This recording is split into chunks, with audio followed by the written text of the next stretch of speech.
ते आभार पडले नावाचा एक धडा होता. आभार पडले चला त्याला विषय असा होता की वाघाला तो कोल्हा म्हणतो आता किती दिवस तू जंगलातून फिरून शिकार करणार, आता बरेच दिवस माझी युक्ती लढवतो. आणि मग तो कोल्हा सुद्धा सुटतो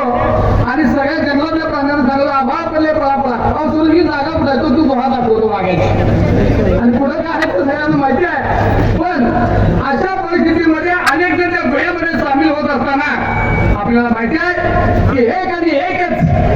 जो शेर आहे जो रणांगणावर ठाम करून उभा राहून जिद्दीनं या परिस्थितीबरोबर सामना करून पुढच्याचा जो हेतू आहे तो हेतू ओळखून मला जे साध्य करायचं आहे ते साध्य करण्यासाठी ताट बांधण्यानं आणि स्वाभिमानानं जो वर होतो तो म्हणजे आदरणीय तुमचा आमचा नेता पाटील साहेब. अशा परिस्थितीमध्ये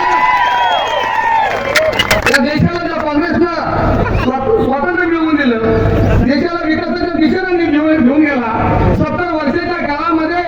अनेक पातळीवरती या देशाने विकास पाहिला